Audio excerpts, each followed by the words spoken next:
fakrin bi maanaam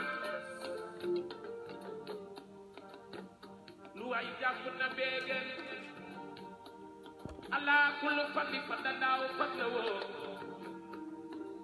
mooy gën di dem Makka la juddoo fa la yaroo fa la gàddaayoo loo neex neex baat ma la way te wayoo yeneen way ba dee na ka nga way nii na ñun ñii ci leeram la ñu binde moom Muhammad sallallahu alayhi wa sallam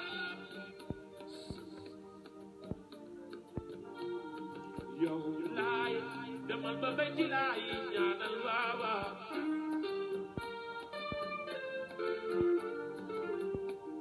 dama bëgg sopp Muhammad rek a taaxeer lu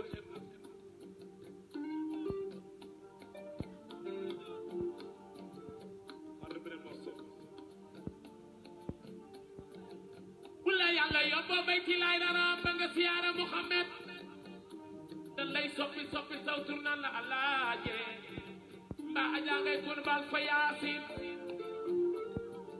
suufam sa mooma ta dox dox ma mooma ta naan tàndar ma njaage na neexul bal wa tas mi waay yow yàlla maa ngi lay ñaan ci barke Muhammad sallallahu alayhi wa sallam Mister Du asalaamaaleykum gars maa leen di ziar mbaa ngi si jàmm. loo neex baat mën a way D'où par la force des choses je suis devenu parisien donc esprit de solidarité aux Parisiens. baat mën a way maam lay mekk borom et ku sopp Muhammad loxo ca kaw ñu sargal Muhammad Sinon comment ça se passe à Nice man comment ça se passe à Nice Limdo woy woy woy woy ñëwal wax ñu ñëwal wax ñu. ñun fan si yéen a tax ma fent lii di ci way Muhammad toute personne aussi dina di ko dégg ku bëgg a dugg tamit en direct mën na coow wax li mi bëri bëri metti wu ma donc bàyyi ndongolo bi daw ma bëgg di xuloo bu tuuti rek. yéen laay waxal bu leen di xuloo bu leen di xeex ndax Muhammad tooy sallallahu alayhi wa sallam. Makka la juddoo waaye wooteewu fa ngir noon ba muy woote daa dem ba Madinatu Munawwara yoneen wax loo na mbëtt ma garab ga Makka bañ ñi déedéet mu doxloo garab ga Makka bañ ñi déedéet mu xar weer wi ñaar waa Makka bañ ñi déedéetoo yow yaay sama yaay booy ñaanal maay fa ay waay bu leen di xiiroo wala ngeen di ŋaayoo skay li ma jaar ma ndongoloo gudd na loolooy ndax bu njëkkoon ku way dañu lay génne waaw waaw di jéem di ñafeek ba yàlla may ma lii waaw du ma leen rusloo bu soobee yàlla mooy dogal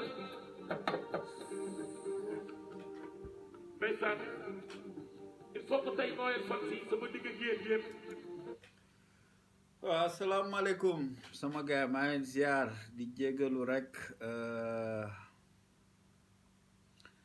c'est juste son d'introduction bi la mooy ndongolo bi Seydina Mohamed bi ak yeneen yu mu ciy développé dafa am solo trop ak yaay yu mu ciy magnifier donc dama koy déglu lu bëri parce que ndongolo de temps soit peu tamit exemple la woon quoi pour toute une génération parce qu'il est parti de rien ba yegg si fu mu yegg si te gëm boppam moo ko defal te kenn mësulu koo xamal lu ñaaw ba muy dem donc loolu amoon na ci solo trop donc di leen ziaraat rek di leen ziar comme ni ma ko waxee woon démb rek sama post bi démb rek j'allais revenir dimanche encore pour faire un autre live juste par rapport ak point yu ma yëkkati woon démb et je pense que point yi tey leer na mooy lu tax Chine tëj ay buntam lu tax Chine ferme ses portes parce que ñëpp xam nañ ne que depuis démb donc finalement la plupart des étrangers duñu mënati ñëw en Chine ceux qui ont des visas pour une catégorie am na benn exception boo xam ne am na tamit mais dinaa si ñëw donc deuxième point bi mooy l'Afrique face au coronavirus je pense que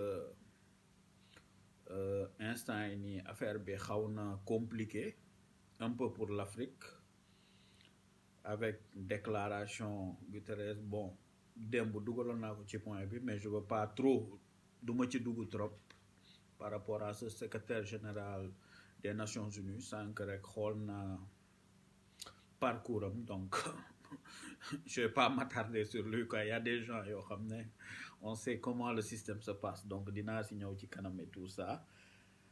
Donc lu ñuy gën a kii rek bon je vais d'abord démarrer par mon cher Sénégal parce que Sénégal moo ma gën a ñor man ni ma koy waxee chaque fois. Et je n'ai qu'un seul passeport et c'est le passeport sénégalais et je suis fier d'être sénégalais fu ma nekk dama koy wone et j'ai pas le complexe d'être sénégalais parce que c'est parfait d'être un sénégalais mais malheureusement rek yéen a ma gën a xam c'est on a un peu des problèmes de dirigeants au Sénégal loolu ñu xaw a sonal mais sinon le sénégalais en tant que tel amul benn problème. Mais bon su ñuy ñëwaat par rapport tey le 29 mars def benn jàngat bu ndaw rek par rapport ak kii yu xaw a dugg tuuti bon tey on dit que ñoom ministère de la santé ils ont fait 151 tests 12 sont revenus positifs 4 yi cas importés la 8 cas contacts suivis.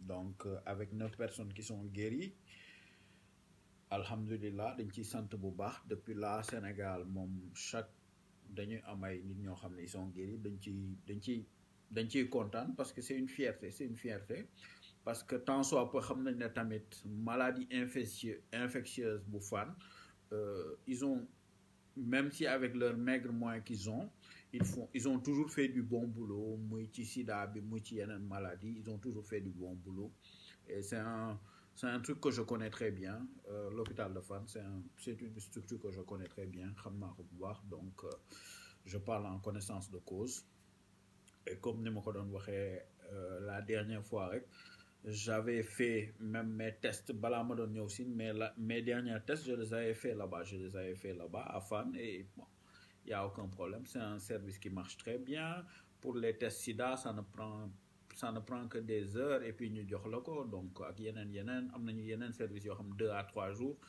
donc vraiment c'est un service l'hôpital de Fann référence là au Sénégal c'est simplement war nañu gën a mën a defaraat environnement bi defaraat moyens yi gën ko yaatal parce qu'il y a de l'espace et tout ça ñu gën ko defaraat gën a jox waa hôpital Fann moyen je pense que actuellement ak coronavirus bi c'est un bon moment pour que ñu jox hôpital Fann mooy yoo xam ne dinañ ko accompagner et puis pour que mu nekk une hôpital boo xam ne de référence la parce que c'est un hôpital de niveau 1 si je ne me trompe pas si je ne m'abuse pas donc effectivement loolu donc il y a 115 personnes yoo xam ne ils sont sous traitement donc damay xaw a taxaw foofu tuuti mooy maanaam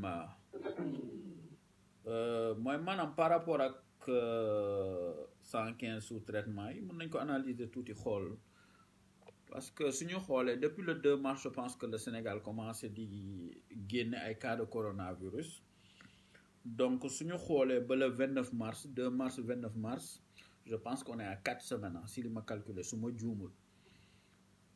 juumul on est à 4 je pense qu'on est à 4 semaines ou 3 semaines jëm kaw quoi donc tant soit peu dañuy gis ne Sénégal ba léegi xaw na dépasser 3 semaines yi wala ba jëm 1 mois yi mais amagul benn pic bi donc dañ ciy sant yàlla amagul pic bi mais bon jusque là man je suis pas médecin mënuma analyser nu muy demee mais tant soit peu entre le 2 mars ak tey si on a que 115 cas qui sont sous traitement donc je pense que c'est positif c'est positif je pense que lu baax la et puis donc di gën a et puis entre-temps d'autres dispositions ont été prises muy que de 20h à 6h mu am couvre-feu et tout ça même su dee amul mesure de confinement général ba léegi mais tant soit peu war na mën na wàññi quelques effets par rapport au coronavirus sauf que on a remarqué que avec confinement bi c'est à partir de 20h day am couvre-feu donc on a remarqué une certaine affluence dans les gares mooy seen ay Petersen wala yeneen on a vraiment remarqué et vraiment loolu aussi ce n'est pas souhaitable il faut qu'on essaye c'est un conseil que je donne encore comme d'habitude que ñu jéem a Petersen ñu tëj c'est-à-dire que ñu def ay barrières c'est-à-dire que les gens vont entrer step by step c'est-à-dire step by step quoi je pense que loolu tamit da ciy baax mooy mu bañ a am regroupement ci oto yi trop parce que su amee tamit du baax et puis ñu teg des mesures de précaution à l'image du Rwanda mooy fu gars yi di raxasee seen loxo balaa ñoo dugg ci kii ak yeneen yoo xam ne ak ay masque di leen ko jox même su dee c'est état bi utay masque di leen ku fa yegg si amoo masque ñu jox la parce que à Shanghai et en Chine de manière générale si tu n'as pas de masque ou yeneen munoo dugg supermarché yi munoo dugg ci transport public yi ak leneen muy métro ak leneen donc je pense que état bi war na jël dispositif yi tamit pour accompagner leen par rapport aux mesures sanitaires loolu tamit da ci am solo trop pour que ñu def ay barrières nit ñi ñu leen di filtrer ñuy dugg benn par benn parce que sans cela ça ne va rien servir hein? Parce que si tu fais un confinement de 20h à 6h du matin mais si la personne va au travail après mu ñëw jël feebar bi indiwaat ko ci këram donc ça ne sert à rien donc il faut que vraiment ñuy jëm a xool naka la ñuy accompagner tamit par rapport aux dispositions par rapport au transport public et tout ça on a vu des gens à 20h amuñu transport lu leen mën a yóbbu et tout ça donc il faut que état bi jëm a xool naka la mën a accompagner nit ñi ba ñu ñibbi parce que on sait que quitter Dakar rentrer dans la banlieue c'est très difficile même si ce n'est pas en période de confinement sans compter ministre des transports et des infrastructures nekk léegi chaque transport moitié place yi ngay jël donc il y a tout un travail d'accompagnement à faire donc il faut que ñoom tamit ñuy nàccal seen xel pour def les mesures adéquates pour def accompagnement bi parce que sans cela ça ne sert à rien de prendre des mesures de 20h à 6h du matin alors que les gens vont se contaminer dans la journée ça ne va pas servir à grand chose donc c'est à l'État aussi de prendre toutes les précautions et toutes les mesures idoines pour que ñu jëm a accompagner population par rapport à cela loolu c'est une chose boo xam ne bëggoon naa si ñëwaat et pour que ñu jëm a teg toutes les mesures pour jëm a accompagner nit ñi mooy ci lieu de transport public yi en masque et en produits sanitaires yoo xam ne dañ ciy raxas seen loxo et tout ça loolu da ciy baax et puis à partir de ce moment je pense que le coronavirus aussi c'est une bonne chose ça va nous apprendre beaucoup de choses mooy ne que il faut que ñu jéem a tamit di raxas suñuy loxo ak yeneen quand on va aux toilettes quand on va fu ñu mënti dem parce que aussi dans les pays développés dañ la koy jàngal soo duggee douche bu ne am na ay mouchoir am na fi ngay raxasee sa loxo am na loolu am na leneen ak leneen donc c'est-à-dire que du question coronavirus rek mais daf ko war a continuer parce que plus que tamit yow nga hygiènement yow nga taxaw mooy dootuñu amati feebar yooyu je me rappelle en 2004-2005 il y avait des cas amoon ay cas au choléra mais loolu tilim moo ko doon indi donc je pense que suñu continuer on va plus voir le choléra dootuñu gisati tuberculose dootuñu gisati affaire yu bëri donc coronavirus je pense c'est benn virus boo xam ne tamit dañuy ñëw jàngal ñu lu bëri donc nañ ci jéem a jàng lu bëri tamit état bi accompagner nit ñi xaw ma fu ñu toll nag ba léegi maa ngi doon wax mercredi ci loi d'habilitation bi pour que ñu jàppale par rapport je pense c'était de 50 milliards bon après la proposition de Sonko je pense que yokk nañ ci 19 milliards léegi on est à 69 milliards pour yoo xam ne dañ koy jàppale nit ñi ay vivre mun nañ ko wax vivre de soudure rek mun nañ ko loolu mooy temps wu ay temps dañ loolu mars wala ay mois de mai avril la doon kii pour waa kaw ga mais léegi ndakaaru sax foog ñu jox leen vivre de soudure je pense que coronavirus am na lu bëri loo xam ne changé na ko donc xaw ma fuñ ci toll mais war nañ cee gaaw parce que comme ni ma koy waxee rek dafa am ñoo xam ne ñu bëri mooy sama mbokk bawol yi ak ñi nekkoon ñi nekk ci ambulant bi nekk ci kii du ñu ay entreprise donc ñoom du ñu bénéficier je pense ci 200 milliards de remise fiscale boobu noonu nga xam ne président def na ko parce que ñoom ils sont dans l'informel donc je pense qu'il est grand temps que l'État du Sénégal tamit gaaw ci affaire vivre de soudure yi jàppale gars yi gis nañ dëkk yu bëri ñu koy def ay Rwanda Turquie yónnee na Iran ay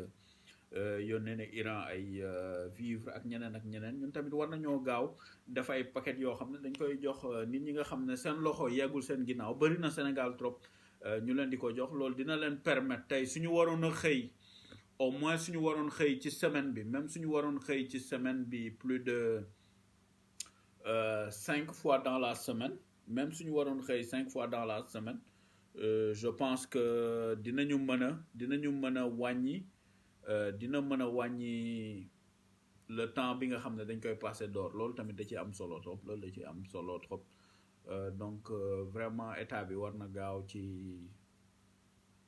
loi d'habilitation bi gaaw ci te defar kii ko ba nga xam ne dina mën a jàppale la population la plus faible ñi nga xam ne amuñu seen loxo jëmul seen ginnaaw donc loolu laa amoon wax rek par rapport au cas au Sénégal et précautions yi ma doon jox pour que ñu mën koo def donc pour ne pas plus tarder donc damay ñëw par rapport ak Chine fermeture frontière am yi donc ñëpp gis nañ ne Chine actuellement dafa tëj ay frontières am donc à partir de c'était hier donc day tëj pour tous les étrangers donc loolu lu muy wone rek mooy Chine lu tax mu def loolu mooy maanaam Chine dafa gis ne que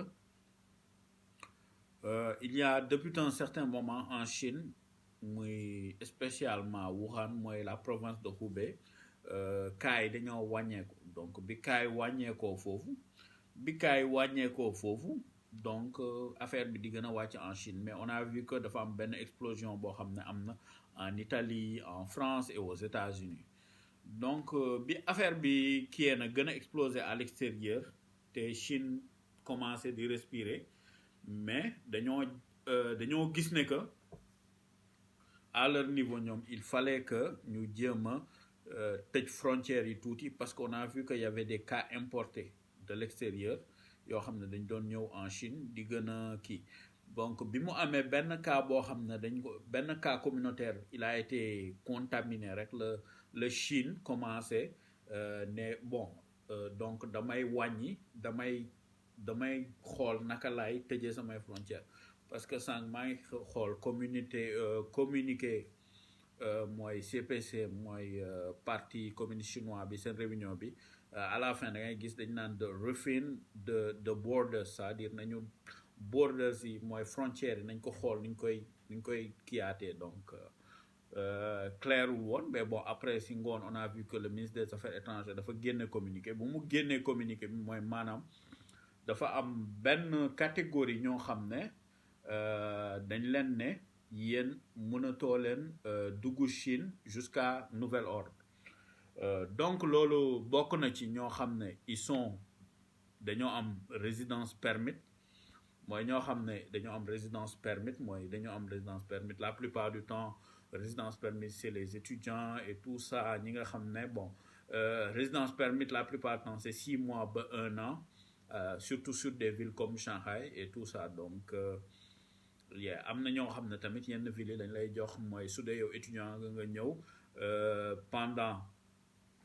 pendant sa durée étude yëpp mën nañ la jox visa mooy 4 ans 5 ans mën nañ la ko jox mais y a les grandes villes c'est 6 mois ou plus wala 1 an renouvelable donc comme des villes comme Shanghai Beijing wala yooyu noonu donc muy résidence permis yi ñoom actuellement du ñu mën a dugg Chine ak nu mu tuddati y a beaucoup quoi mooy am na ñoo xam ne yenn dëkk yi ils ont des free visa de 15 jours il y a d'autres qui ont 144 heures de free visa ñun ñëpp mën nañu fi dugg ak tamit ñi nga xam ne ils sont un peu avec business travel ak ñi nga xam ne tamit ils sont un peu dans l'Asie quoi les Asian countries mooy ay maybe ay Thaïlande ay c'est un truc quoi c'est un groupe de pays boo xam ne ñoom du ñu mën a dugg du ñu mën a ci dugg Chine actuellement du ñu mën a ci dugg Chine mais tant soit peu am na benn exception quoi mooy diplomate yi mën nañu dugg diplomate yi dañuy dugg donc ak tamit nee nañu économique mooy ñi nga xam ne necessary coming to China for necessary economic trade scientific and or technological activities ñooñu noonu or emergency mooy émergence humanitaire ñooñu mën nañu def visa mën nañu demander visa ci dëkk bu ñu nekk donc ñooñu mën nañ leen jox visa donc mën nañ ne peut-être businessman ak yooyu yaa am na exception boo xam ne daal mën nañ leen ñooñu ils ont le droit d'avoir un visa ñooñu am nañ droit am visa dugg Chine mais dañoo war a dem ci ambassade yi donc ambassade mooy apprécier donc ñëpp xam nañ ne visa moom ça revient à l'ambassade d'apprécier est-ce que ñoom mën na la jox wala duñ la jox donc loolu la léegi tamit bon ñi nga xam ne entre-temps joxoon nañ leen visa loolu du leen affecté ñu am visa actuellement mooy récemment lañ ko déposé donc loolu am problème ñoom mën nañu dugg parce que ñooñu moom mën nañu ñëw quoi ñooñu mën nañu ñëw yaa loolu la effectivement par rapport au visa moom c'est simplement mesure bi loolu la mooy ñoo xam ne donc am na quelques exceptions mooy les diplomates ak ñeneen ñi nga xam peut-être ils vont venir pour trade économique yooyu donc y a tout un mën ngeen xool sama page j'avais fait sama page Facebook mu envoyé woon naa communiqué ministère des affaires étrangères bi donc ku ko xool mën nga xam yaa ngi ci ban catégorie pour ñëw en Chine wala loolu donc su dee tamit leeral yi gënul leer rek mën nga approché wu ci ambassade yi nekk Chine wala seen consulat yi et puis à partir de ce moment mën nga xam lu leer par rapport à cela mais c'est une mesure boo xam ne rek man ni ma koy jàngatee analyse bi may am par rapport ak cette mesure c'est une mesure boo xam ne dama naan primo c'est une mesure préventive c'est une mesure préventive parce que je dis comme ni ma koy waxee rek la Chine revient de loin mooy Chine 2 mois yi fu mu jógee dafa sori donc nga jékki-jékki rek ñu ne la am nga virus nga commencé di tëj fii di tëj fële dëkk yu bëri di la daw et tout ça donc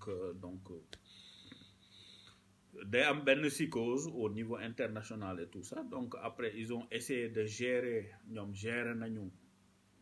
nañu épidémie bi en 2 mois ñu génn ci ba actuellement la ville de Wuhan ñëpp xam nañ ne que actuellement mooy transport yeeg yooyu yëpp démarré wat na parce que la ville de Wuhan transport interne yi démarré wat na comme je l'avais annoncé le 4 avril la ñu waroon ubbi mais décalé nañ ko ba le 8 avril pour que les vols internationaux et des vols internes jóge Shanghai dem Wuhan dañ koy ubbi le 8 avril incha allah lay doon donc on peut dire que la Chine revient de loin donc à partir de ce moment dañuy jël yenn mesures yi mooy fermeture des frontières yi comme première une mesure préventive loolu mën nañ ko ci kii mais tant soit peu mën nañu comprendre ne que suñuy analyser waat tamit communiqué bi mooy maanaam Chine bàyyi nay ouverture mooy transport mooy diplomate yi mën nañ dugg émergence économique ak ñeneen peut-être ñuy ut si marchandise wala ñoo xam ne de manière spéciale parce que xam nañ ne actuellement tamit business trading business bi la plupart du temps c'est entre état ak état wala xaw na organiser wu quoi par exemple soo jëlee dëkk bu mel ni France commandé na plus de 600 millions de masques mais ñan la ko commandé à Shenzhen mais ñan la ko commandé donc ça va passer par l'État chinois et l'État chinois peut-être va recommander des traders ñu dem donc xam nga business bi léegi dafa xaw a gën a compliqué en Chine yombatul nu mu doon yombee comme tamit dama ciy gën a waxaale rek mooy kit yi ñu doon wax am na ñu doon wax ne que waaye par rapport au kit dañuy jaay yenn dëkk yi ay faux kit non c'est pas que dañuy jaay yenn dëkk yi faux kit c'est-à-dire la plupart du temps dafa am dëkk yoo xam ne dañuy nu ñuy kiyee nu ñuy defee seen business moo baaxul par exemple su dee da nga am benn dëkk boo xam ne sa business ce n'est pas bien organisé donc da ngay dem donc tu peux faire affaire à des businessmen très véreux après ñoom ñoo lay jaay ay kit yoo xam ne loolu du kit du sax ay kit dañ lay jox kit mais du sax ay kitu pour test Covid donc c'est un peu ça par rapport peut-être ak yi may xaw a dégg tuuti mais tant soit peu instant yi business bi xaw na dem ba nekk un truc intergouvernemental quoi donc am na rek yoo xam ne comme dëkk bu mel ni France kenn mënatu fa jaay masque parce que lu tax parce que kenn mënatul def business du masque bi parce que état bi moo ko réquisitionné mais Sénégal dëkk bu mel ni Sénégal ñun loolu dalaguñu donc looloo tax ba léegi nii les business ñun ñu nekk xaw a nekk ci business bi ak lu ndaw ndaw mën nañu ko gérer ba léegi mais bés bu ko état bi demoon ba réquisitionné mooy ça devient intergouvernemental donc pour gars yi di gën a xam rek parce que tamit parfois da ngay gis léegi ñu bëri dañuy avancer ci yenn affaires yi mais liñ ciy xam du bëri quoi liñ ciy xam du bëri donc pratiquement ça la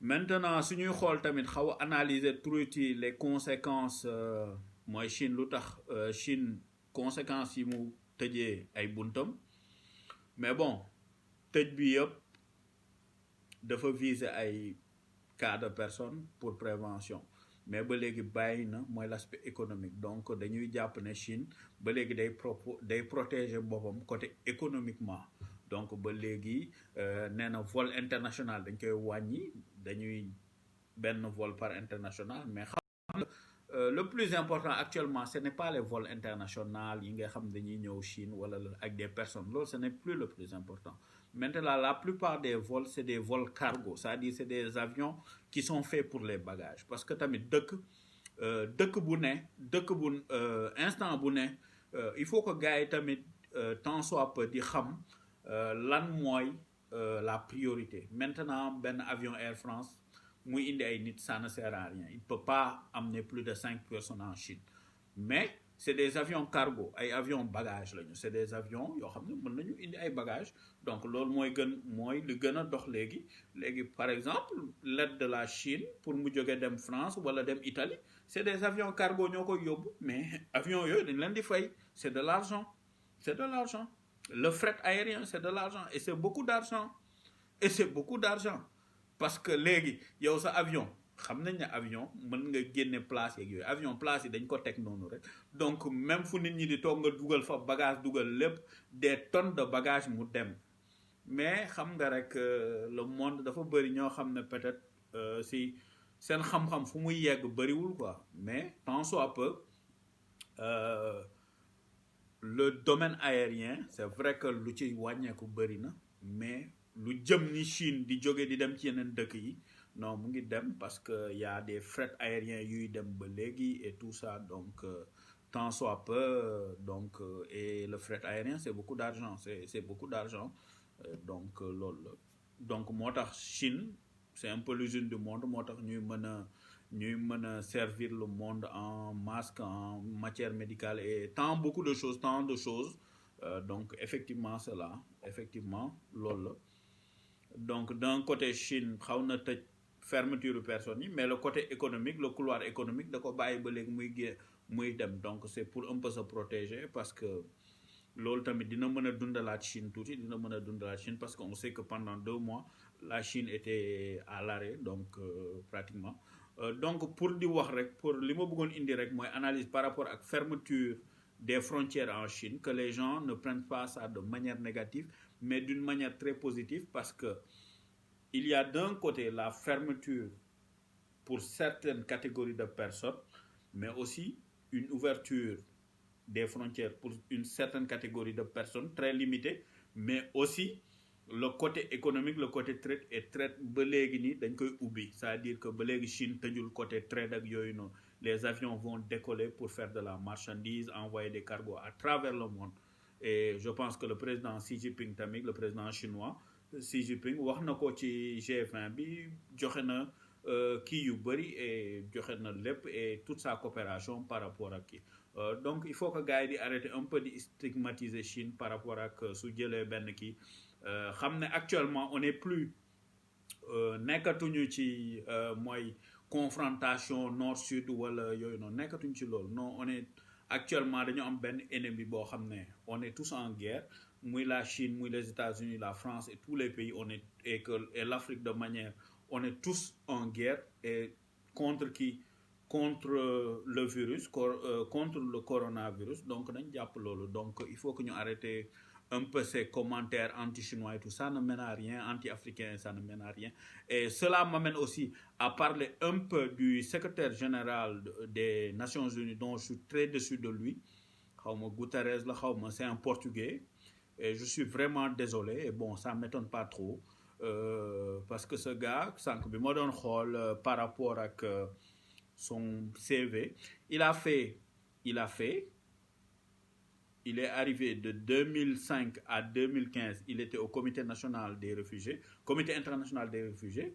Qu'est-ce qu'il a fait? Il n'a rien foutu. En ce moment, Bigaïdi Méditerranée, il était au Guterres. On ne l'a pas entendu. Et actuellement, lui, il se permet de dire qu'il y aura des millions de morts en Afrique. Pourquoi il n'a pas dit qu'il y aurait des millions de morts en Chine, qu'il y aurait des millions de morts en France et aux États-Unis? Pourquoi il ne l'a pas dit?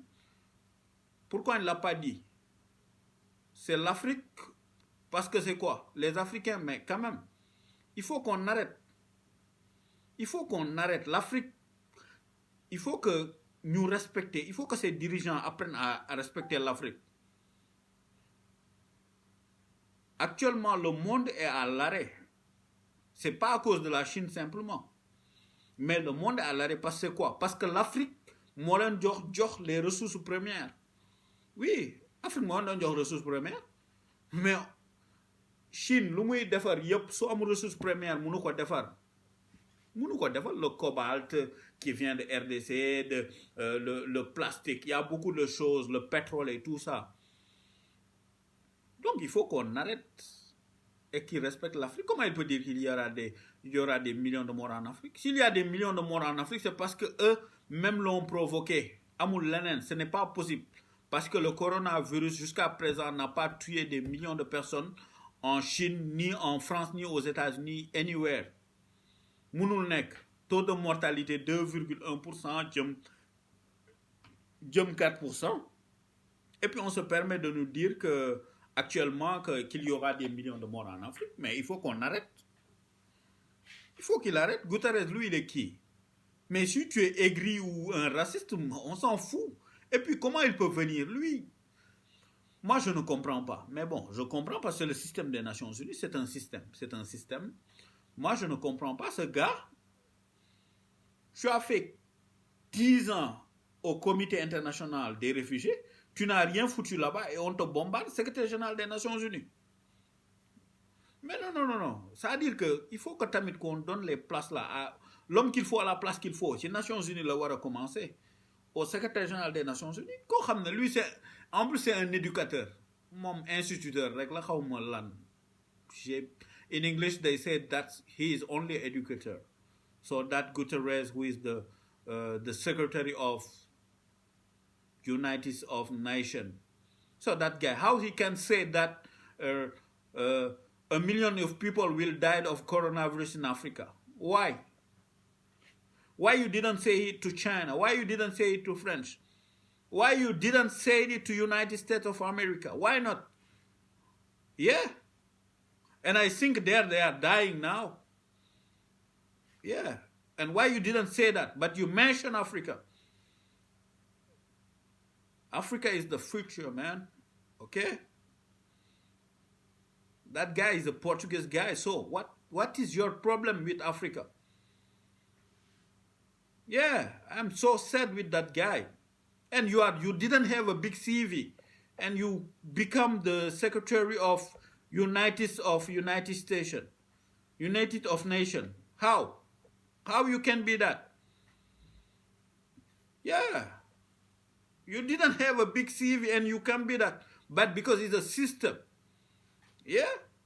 Or they put you that for this coronavirus that you need to say, okay, a lot of people will die of in Africa will die of coronavirus. Oh my God. I don't think so. Yeah, you are wrong. and I don't think so more people will die of coronavirus in Africa, because Africa is not the first time we have these kind of things, yeah, and it's not is the first time also that an epidemic is coming from another country, because a lot of them thinking that Africa is the continent of epidemic things. So no, okay, keep down now, okay. So it's time to keep down, okay. Yeah, just an advertisement that I need to tell to this Guterres, okay. I don't have any respect now to him. I don't care. If you don't respect Africa, me, Omar, I don't respect you. I don't care. I'm proud to be black and African. Yeah. I'm not that kind of little who is going, oh yeah, because he's the, I don't care. Okay?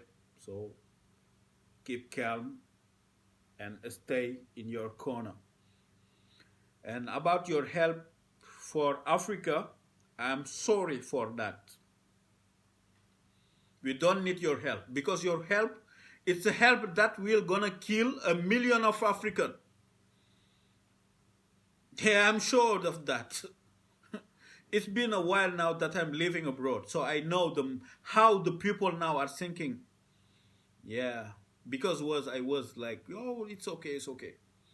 But I know how this community is making and trying to kill African people. So no way this time. No way this time. Okay, we are good with the chloroquine.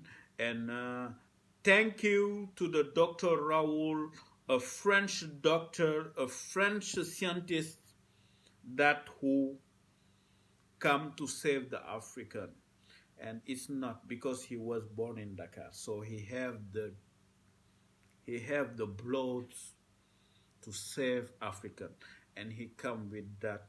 And all the people who didn't like him, for sure, he comes and really help African with the chloroquine that will gonna help all the African people and also the world. Because we see yesterday that like about 80 people, I think only 1 people died from with his clinic essay, and it was a good thing. So tribute to the scientist Dr. Raoul, and thank you again, Dr. Raoul. You are here to save the African. If not, they will gonna come with their, I don't know, it's vaccine or something. We don't know. They will gonna put poison inside. We know them. It's not the first time. Yeah, it's not the first time. Everything that is free is not good. We're gonna give you a vaccine. It's not good. So, donc, je reviens un peu. L'Afrique par rapport au coronavirus, j'ai un peu embrayé avec l'anglais, mais bon, pour ceux qui ne comprennent pas l'anglais, un peu. Donc, comme je dis merci encore au docteur Raoul. Je dis merci encore au docteur Raoul de Marseille, qui est un grand scientifique. La connaissance, ce n'est pas l'apparence. La connaissance, ce n'est pas l'apparence. Il faut arrêter avec cela. Tous ceux qui ont l'apparence, c'est parce que quoi? Ils sont dans les réseaux. Ils sont dans les réseaux. Quelle apparence? On n'a pas besoin d'apparence. Quelle apparence? L'apparence ne sert à rien. L'habit ne fait pas le moine. Docteur Raoul, tu as cru en tes idées. Tu as cru en tes idées. Et je te remercie pour cela. Tu as annoncé que tu étais face à des menaces de mort, mais aussi, sûrement, peut-être tu n'as pas dit autre chose. Moi, le fait qu'ils essaient de te corrompre, je sais qu'il y a beaucoup de cliniques qui sont venues, des lobbies pharmaceutiques qui vont venir te donner des milliards. Non, ok, arrête tes essais. Parce que ce qu'ils veulent, c'est que chaque maladie qu'ils essayent de faire que les pays les plus pauvres, à savoir les Africains, et ces quelques pays qui sont en Asie du Sud-Est, n'arrivent pas à être la malade, n'arrivent pas à avoir les moyens pour se soigner de la maladie. Par exemple, le sida. On sait combien en Afrique du Sud, on essaie de développer. On les a découragés, d'autres on les a truqués. RD Congo, il y a l'autre, la malaria, le boy là qui essaie, le docteur là, un jeune docteur qui essaie de développer avec ses trucs traditionnels, mais on l'a tué. Mais qui a parlé? Personne ne va parler. En Afrique, on ne parle pas. On l'a tué. On l'a tué. On l'a éliminé comme ça. Parce que quoi? À cause de ses idées? Oui, mais c'est très bien de mourir avec ses idées. Et j'aime les personnes qui meurent avec leurs idées, qui n'ont pas peur et qui vont jusqu'à mourir à cause de leurs idées. Donc, merci encore au docteur Raoul pour tout ton temps que tu fais dans le labo pour essayer de sauver le monde pour le coronavirus avec la chloroquine, à savoir la plaquenil. Donc, comme je l'ai dit, pas la nivaquine. Ce n'est pas la nivaquine, c'est la plaquenil. Donc, la chloroquine, plaquenil. Donc, pas la nivaquine comme chloroquine. Il faut arrêter. Parce que la nivaquine a été évacuée depuis de la science. Donc, il faut arrêter de... Si vous ne connaissez pas vraiment, il ne faut pas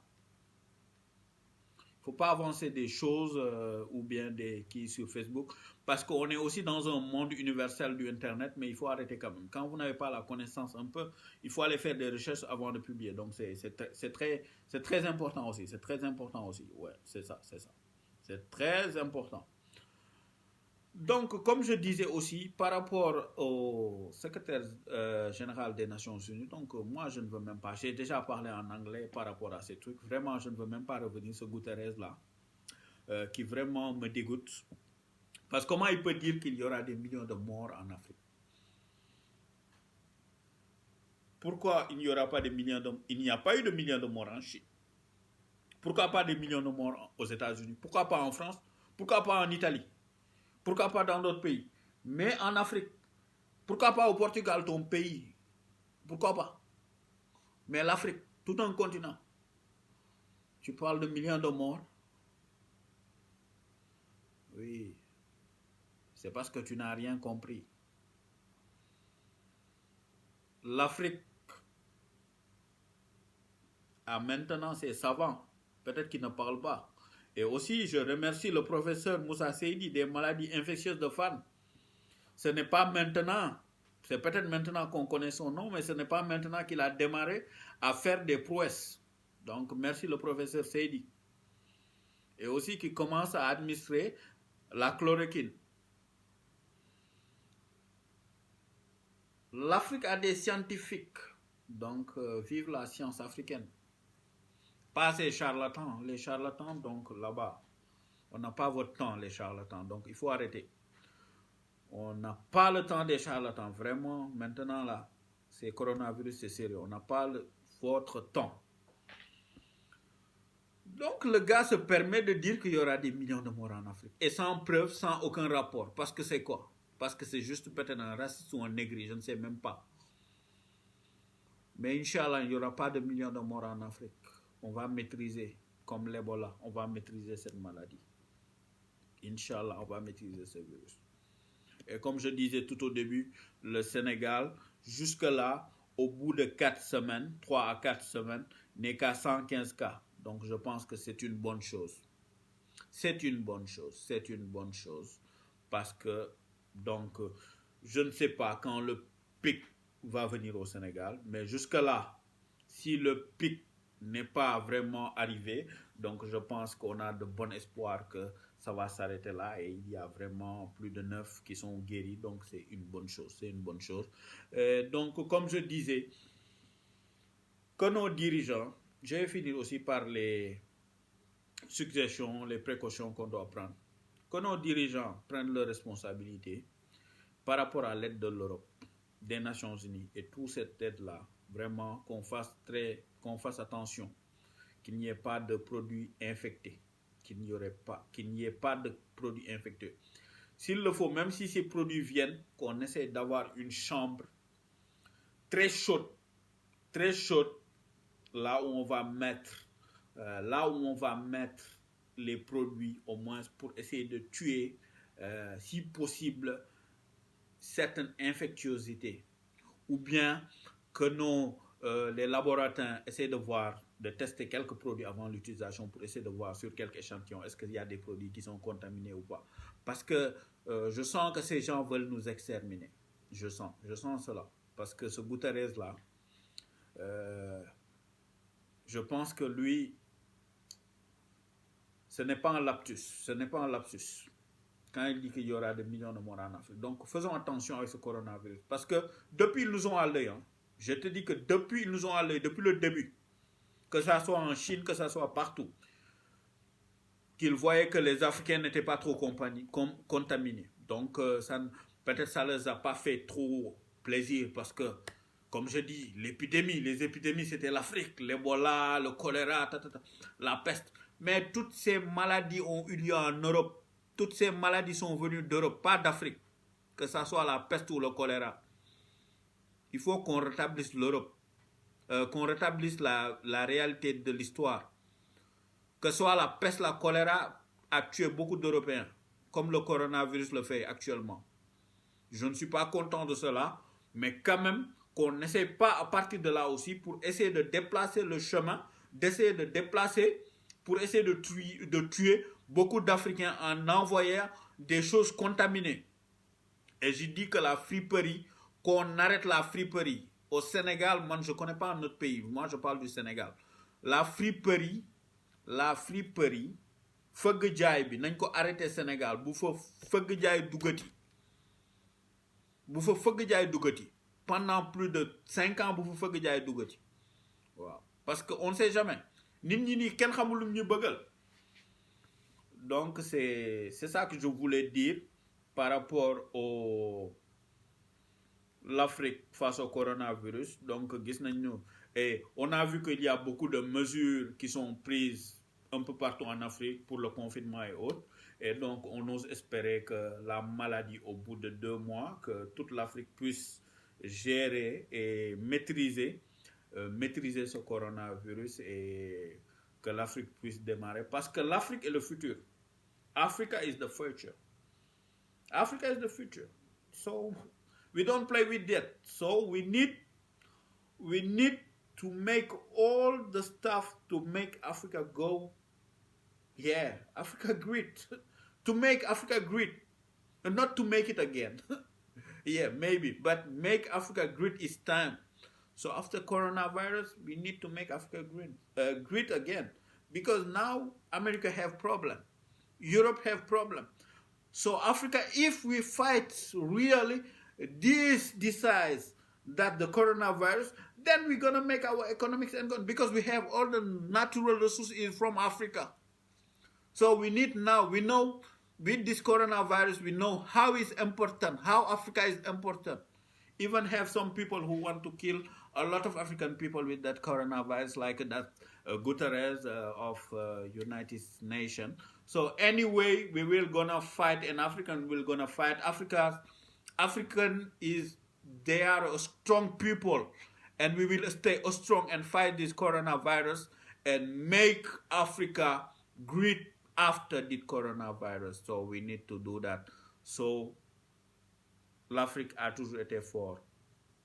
On a connu les morts, 2004, Marbella, Manila, tout ça, les trucs.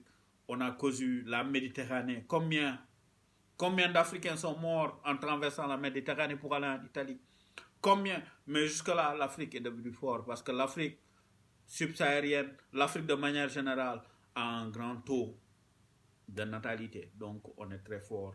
Donc, l'Afrique reste unie pour combattre ce coronavirus. Mais ce qui me fait mal aussi, jusque-là, je n'entends pas l'Union africaine. African United, where they are? Where? So, l'unité africaine, l'UA, l'Union africaine, vous êtes où? Vous devez intervenir. Tous les pays qui n'ont pas de moyens, essayez de voir. Ou bien vous n'avez pas les moyens. Donc, si vous n'avez pas les moyens, vraiment, l'Union africaine n'a pas ses raisons d'être. Donc, je ne sens pas l'Union africaine par rapport à cela. Et je pense que l'Union africaine, c'est à vous de répondre à ce Guterres. Ce n'était même pas mon rôle, mais malheureusement, vous ne l'avez pas fait. Donc, je suis obligé en tant qu'Africain de le faire.